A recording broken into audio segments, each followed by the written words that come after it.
Hello, my name is Rickard, and in this course, I'm going to teach you how to add atmosphere in Photoshop. And bundled with this course is my entire new set of light and atmosphere textures. These are overlays that allow you to add smoky light or atmosphere to your images. And in this course, we're going to take those overlays and use them in a series of 10 projects, each one using one or more of the overlays. And I'm going to show you how you can add the overlays, how you can manipulate their color, their contrast, and how to use them to create a sense of depth in your images. I see a lot of composites that look really good, meaning the cutouts are good, the things are placed in perspective, but they just don't feel cohesive. They don't feel like all the elements belong together. And a big part of that is the omission of atmosphere. Atmosphere is kind of like the glue that holds all these elements together. It allows your perception to perceive depth in a large way. When you're looking at mountains that are far away, the atmosphere between them, even though you may not consciously think about it, the atmosphere between you and that mountain is giving you a signal as to how far away that mountain is. And if you really understand atmosphere, you can use it as an excellent tool in your composites and your digital art and even in your photography to create more depth. So let's start with the first lesson. And in this one, we're just going to cover the basics of how you take an overlay and add it to an image in Photoshop. What are the settings? What are the things to look out for? So let's get started.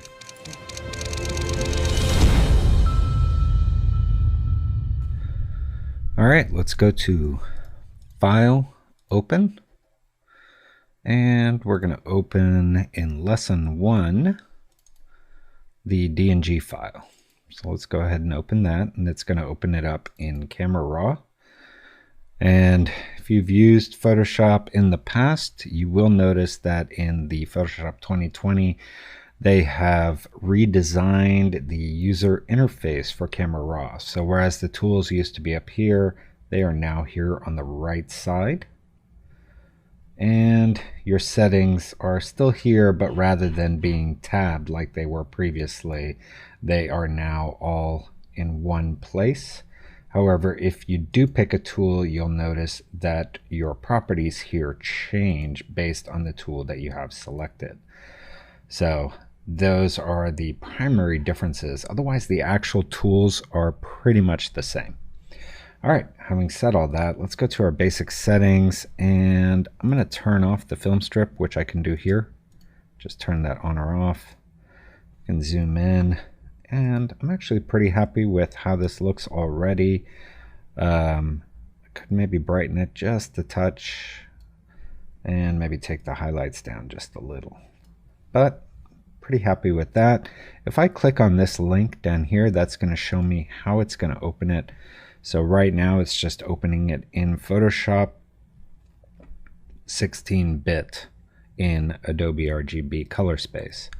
I'm fine on that, so I'm going to hit OK, and then I'm going to hit Open. Now if I hit Done, it'll save the changes I made to the DNG file, but it won't actually open it in Photoshop. To open it in Photoshop, I need to click on the Open. So let's go ahead and open. All right, so here's my file in Photoshop. If you're not familiar with Photoshop, I have other tutorials which I'll link to on the interface, but essentially you have your tools here on the left, your property panels on the right, and then your tool options on this top bar. So depending on which tool you have selected, this top bar will change. And the most important palettes for you to have open are layers. That is where your layer stack is. So as I add more layers, they'll appear here. And then I generally have this tabbed with channels, which shows the red, green, blue channel, and paths for when you add paths. So generally I have these three open, and here you can have either your histogram, color, or what have you. Also, these are also additional palettes. They are collapsed right now, so if you click on the icon here, it'll open the palette as you can see, you can also click on the tab and just drag that out if you'd like, close it, or just drag it back into this stack here. So that's a little 101 on the Photoshop interface. Just so that we have the same workspace, let's go to the Essentials, which is the default view. That way we all are working with the same interface. All right, so first thing we're going to do is recrop this image. So let's go on to our crop tool, which is C on your keyboard. So just as a general rule, most of the Photoshop tools on your left here have single letter shortcuts. So for example, the move tool is V, the marquee tool is M, the lasso tool is L, and so forth. So for the crop tool, it's C. So if I hit C on the keyboard, you'll see my crop interface has shown up here. Now for the ratio, I want this to be 2:3, and I want these to be flipped. Now I can click here and that'll flip it. I can also hit X on the keyboard. All right, with that done, I'm going to make this a little bit bigger and keep her on the left side there. I want her hands in the image, so I'm just going to drag it down to there. Maybe make it just a tiny bit taller so that she's arriving kind of in the spot there with her mouth right about where that is. So that looks pretty good. Let's hit the check mark, or you can hit enter on your keyboard. All right, the next thing I want to do is just cut her out of the background so I can manipulate the background without affecting her. Now to do that, I can select one of my selection tools, either the marquee or the lasso here, and then you'll notice this select and mask. Now if I click on the smart selection tool or the quick selection tool here, you'll notice I have this additional button called select subject. So if I click on that, you can see it has selected her. Now, in order to refine that selection, I'm going to open the Select and Mask dialog or workspace. And this is a workspace dedicated to making your selections. On the left here, you have your tools, and on the right here, you have your properties. So the first tool here adds or subtracts from your selection. So if I zoom in, which I can do by holding down Command and the space bar and then dragging left and right. And to move around like this, I'm just holding down the space bar. All right, so with this tool, I can click and drag to add to my selection like so. Otherwise, the select did a pretty good job. There's not much I would change on the selection. On this edge here, I may go on the refine edge tool, which is this second tool here, and I'm going to turn off caps locks so that I can see the size of my brush. If you see a little X like this, it means you have your caps lock on. So if I just take my caps locks off, you'll see that my brush tip changed. All right, and I can make my brush bigger or smaller by holding down Option and Control at the same time, and then dragging left and right for the diameter of the brush and up and down for the feather of the brush. And this works on any brush-based tool in Photoshop. All right, so let's make my brush about that big, and I'm just gonna paint along the edge here where her hair is. And what this tool does is it looks at what you already have selected, and then based on that determines what should be in the selection and what should be outside of the selection. So that's pretty good. And then on this right side here, under Properties, Edge Detection is a great tool. What it does is, zoom in here, you can see that this is a pretty hard edge. But if I turn on Smart Radius and increase this by about 3 pixels, what it'll do is it'll look on either side of the selection and try to determine more closely where that selection should be based on the pixel information of your file. So by just doing that, you're kind of using the AI in Photoshop to better clean up your selection. So let's hit OK. There you can see my selection is represented by the running ants. I want to turn the selection into its own layer. So I could make a copy out of this using Command J, but I'd rather have a mask. So what I'm going to do is take my background layer, drag it down to the new layer icon down here. That's going to make a copy of my layer, and then I can click on the mask, and that's going to add a mask. And the way a mask works, if I turn this off, you can see that what is white in the mask is shown, and then what's black in the mask is erased or not shown. So that allows you to basically delete parts of a layer without actually deleting it. If I wanted to, I could go back on my mask and just with my brush tool, which is B on your keyboard, and using either a white brush or a black brush, I can either subtract or add to my mask. Now I don't want to do that, so I'm going to go to the history palette here, just go back before I made those two brushes. All right, next I want to fill in this background. So to do that, I'm going to add a new layer, and we can call this one Fill In. And I'm going to go to my brush tool, which is B, and I want a soft round pressure opacity brush, so this one right here, and then I'm going to make my brush bigger. Now you'll notice that the opacity is not 100%. You can see that it's there at 30%. So I'm going to change that here, just make that 100%, and then hold down Option, which gives me my eyeball there, or gives me my little eyedropper, and that allows me to select the color. Now right now you can see it's selecting an average, so as I move that color isn't changing drastically. One thing to take note of is your eyedropper does have a few options. So let's select our eyedropper right here, and you'll notice that the sample size is 5 by 5 average.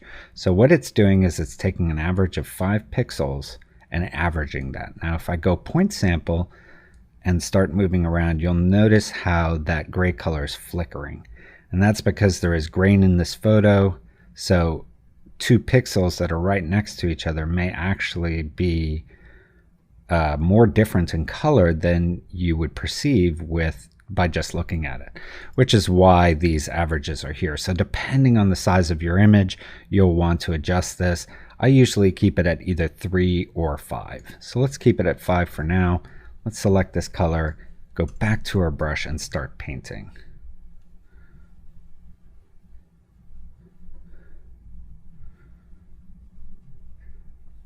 So there you go.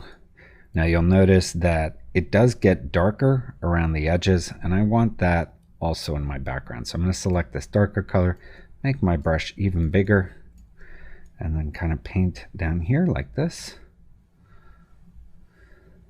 And then maybe even with this darker color, just a little more, like that.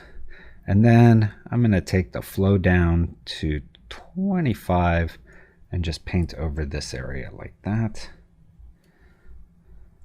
And I'm pretty happy with that. That looks pretty natural. All right, next we're going to add our overlay. So let's go File, Place Embedded, and we're going to select the Nuclei Light Ray 26. And there you can see it's placed it, and it's automatically put it into a free transform. And a free transform is how you scale, rotate, or distort a layer in Photoshop. So let's right mouse click, and I want to go to Flip Horizontal, and then I want to just drag this, and I'm holding Option so that it's scaling it from this anchor point.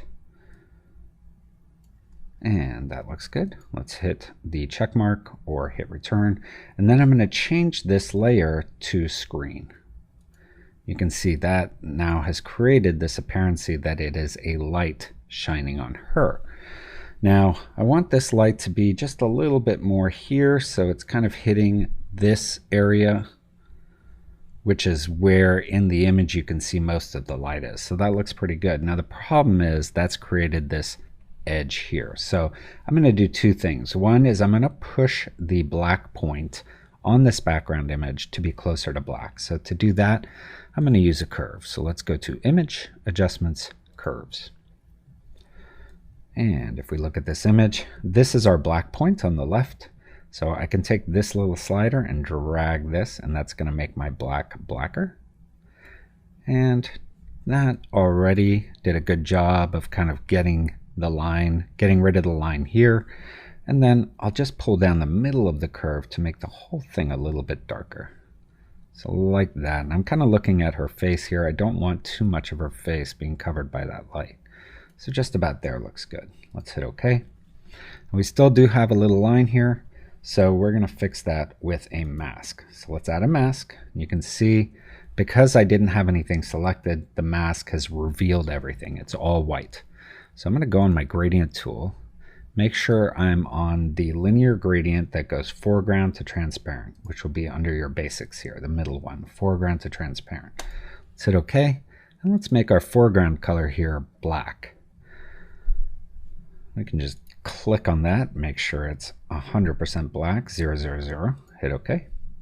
And then I'm going to click here and then hold down my mouse, and you can see this is where the gradient will appear. Now this is a straight line, so I want my gradient to be straight. So if I hold Shift down, you can see that constrains my direction to either be 45 degrees or 90 degrees. So just about to where she is. And you can see that's gotten rid of that, but kept the light here. All right, so there you can see kind of the basics. If I wanted to, I can also, with my mask selected and still using a big brush, just paint it away right where it's hitting her face there. So I'm pretty happy with that. Now, in this image, I want the light to be white because obviously the light that's hitting her is white. Now I will show in another tutorial, in a future tutorial, how to change the color. But in this case, I actually don't want to change the color of this light, so I'm going to leave it as is. But what I do want to do is add a color gradient to the whole image. And an easy way to do that is using gradient maps. What a gradient map does is it maps this color here to the darkest part of your image and this color here to the lightest part of your image. Now obviously this is simply black and white, so it's made our image black and white. But let's go in here and change the color of black to a blue color. So let's go right around there, and I want it to be right about in the middle here. So there, let's hit OK. And then this I want to change to a warm color. And essentially what I'm doing here is I'm coloring my highlights a warm color, like a gold color, and I'm coloring my shadows to be a blue color. Now, to make it actually do that, we're going to change the blending mode from normal to soft light. Now, if I wanted a stronger effect, I could put it on overlay, and you can see the difference there. That's overlay, and that's soft light. Personally, I prefer soft light. And I can always come in here and adjust the intensity of this blue. So if I move this over here, as I make this more blue, more saturated blue, you can see it's affecting the image and making all the shadow areas much bluer. Similarly, I can go in here and make this more saturated and make the image areas that are in the highlights more warm and golden. And if I'd like, I can also adjust which parts of the image are considered highlight orange versus shadow blue. Now for this, I actually like it in the middle, so I'm going to leave this at 50%. So there you go. Let's hit OK. And I'm pretty happy with that. Here you can see the before and the after, how we can use that overlay here to create the appearance that this was taken with some atmosphere and just make a more dramatic image.